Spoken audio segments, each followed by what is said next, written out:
కృష్ణ భగవానుడే కురుక్షేత్ర యుద్ధ భూమి యందు అర్జునునకు బోధించినటువంటి సమస్త ఉపనిషత్ సారాంశము. అన్ని ఉపనిషత్తుల యొక్క సారము భగవద్గీత యందే ఉన్నది. సాక్షాత్తు ఈశ్వరుడైనటువంటి కృష్ణుడే జగద్గురువుగా నిలబడి వసుదేవసుతం దేవం కంసచాణూరమర్దనం దేవకీ పరమానందం కృష్ణం వందే జగద్గురుం.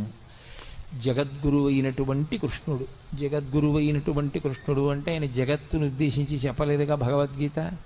మరి జగద్గురువు అని ఎందుకు కీర్తింపబడ్డాడు అంటే, ఒక దేశము ఒక కాలమునకు కట్టుబడేది కాకుండా ఆయన చేసినటువంటి బోధ ఏదైతే ఉందో అది యుగములు దాటిపోయినా సరే తరించాలనుకునే వాళ్ళందరూ ఎక్కవలసినటువంటి సోపానములనన్నింటినీ కృష్ణ పరమాత్మ గురువుగా కూర్చుని ఆ రోజు చేసినటువంటి బోధ అర్జునుణ్ణి మిషగా పెట్టుకుని చెప్పినప్పటికీ అది జగత్తులో ఉన్న ఎవ్వరికి, ఏ ప్రాంతంలో ఉన్నవారైనా, ఏ కాలమునందున్నవారైనా అన్వయించుకుని దాన్ని ఆదర్శంగా ఆచరణాత్మకంగా స్వీకరించిన వారందరూ భగవద్గీత వలన మోక్షప్రాప్తిని పొందగలరు కనుక ఆయన జగద్గురువుగా నిలబడ్డారు.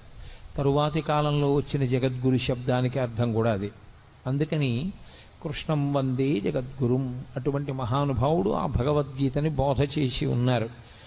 అయితే చిత్రమైనటువంటి విషయం, అర్జునుడితో కృష్ణ భగవానుడికి చాలా కాలం నుంచి సాన్నిహిత్యం ఉంది, కానీ ఆయన భగవద్గీత బోధ చెయ్యలేదు. కురుక్షేత్ర యుద్ధభూమి యందు మాత్రమే బోధ చేశారు. అసలు విచిత్రం ఏమిటంటే, సనాతన ధర్మంలో అత్యంత ప్రముఖమైనటువంటివి ఏ ఉన్నాయో అవన్నీ కూడా కేవలం ఒక్క వ్యక్తికి మాత్రమే చెప్పబడ్డాయి. అనేక మందిని కూర్చోపెట్టి చెప్పినవి కావు. ఏవేవి చాలా గొప్పవని మనం అనుకుంటామో అవన్నీ ఒక్కరికే చెప్పారు. శ్రీరామాయణంలో సంక్షేప రామాయణాన్ని నారద మహర్షి వాల్మీకి ఒక్కరికే చెప్పారు. అలాగే ఆదిత్య హృదయాన్ని అగస్త్య మహర్షి రామచంద్రమూర్తికి ఒక్కరికే యుద్ధభూమిలో చెప్పారు.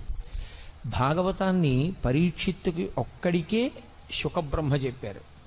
భగవద్గీతని కురుక్షేత్ర సంగ్రామ భూమి యందు అర్జునుడికి ఒక్కడికే కృష్ణ పరమాత్మ బోధ చేశారు. అది సరి అయినటువంటి సమయం ఆసన్నమైంది అనుకునేంత వరకు ఆయన బోధ చేయలేదు. ఇప్పుడు అర్జునుడు వినడానికి తగిన సమయాన్ని పొంది ఉన్నాడు అని ఆయన అనుకున్నప్పుడు మాత్రమే ఆ బోధ చేశారు. ఆ చేయబడినటువంటి బోధ ఏదో కాకతాళీయంగా 4 మాటలు చెప్పినట్లుగా ఉండదు. అసలు భగవద్గీత యొక్క ఆవిర్భావమే అంత గంభీరంగా ఉంటుంది. అసలు దాని ప్రారంభమే ఒక యోగంతో, అర్జున విషాద యోగంతో ప్రారంభమైంది. అటువంటి భగవద్గీతని గురించి పెద్దలు ఒక్క శ్లోకంలో దాని యొక్క గొప్పతనాన్నంతటినీ చెప్తారు. సర్వోపనిషదో గావః దోగ్ధా గోపాలనందన పార్థో వత్సః సుధీర్భోక్త దుగ్ధం గీతామృతం మహత్ అంటారు. అది సర్వోపనిషదో గావు. ఆవులు ఉపనిషత్తులు. ఉపనిషత్తులు ఆవులైతే ఉపనిషత్తులు ఉండేది వేదముల యొక్క చివర ఉంటాయి. వాటికి ఆ పేరు రావడం వెనకాతలే ఒక రహస్యం ఉంది. అసలు దాని పేరే ఉపనిషత్. హాయ్ గైస్, ఈ వీడియో కింద డిస్క్రిప్షన్లో మీషో లింక్స్ ఉన్నాయి. ఎవరికైనా కావాలంటే చూసి పర్చేస్ చేసుకోండి. అలానే మీకు ఎపిసోడ్ 2 కావాలంటే కామెంట్ సెక్షన్లో ఎపిసోడ్ 2 అని రాయండి. త్వరలోనే ఎపిసోడ్ 2 కూడా పెడతాను. అలానే please like and share and subscribe to my channel.